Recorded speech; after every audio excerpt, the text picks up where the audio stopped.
Good evening, I'm Jeff Glore. She was wearing protective gear. She still got Ebola.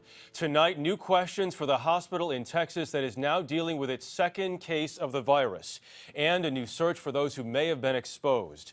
The latest person to come down with Ebola is a nurse who cared for Thomas Eric Duncan. That nurse was wearing a mask, gloves, and gown.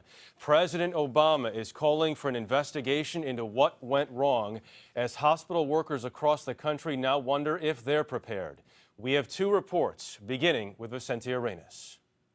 The CDC says the nurse cared for Duncan on multiple occasions while he was in isolation.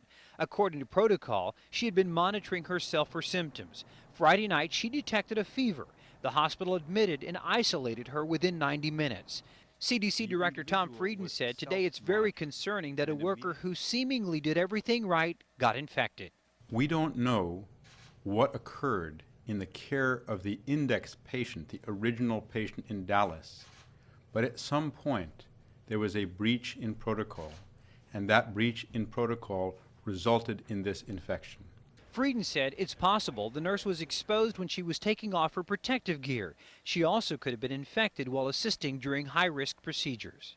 CBS Chief Medical Correspondent Dr. John LaPook. We know that Mr. Duncan got dialysis. He also got a breathing tube inserted into his lungs. And those are procedures in which there is a danger of contamination of healthcare workers. Starting today, the CDC is reevaluating the protocols for using protective gear and limiting the number of healthcare workers who treat an Ebola patient. The agency will also rethink how many more people need to be monitored for the next 21 days.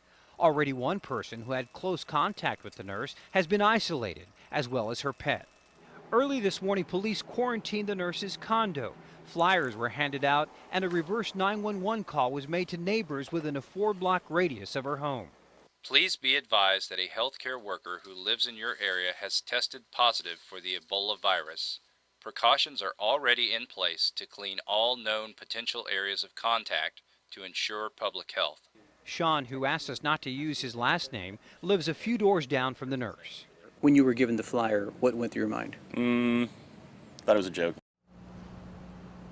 Jeff, in the wake of this latest infection, the CDC says that every hospital must be prepared to take Ebola patients. The CDC says that it would also be prudent for those Ebola patients only to go to hospitals specifically designed to deal with the virus. Vicente, thank you very much.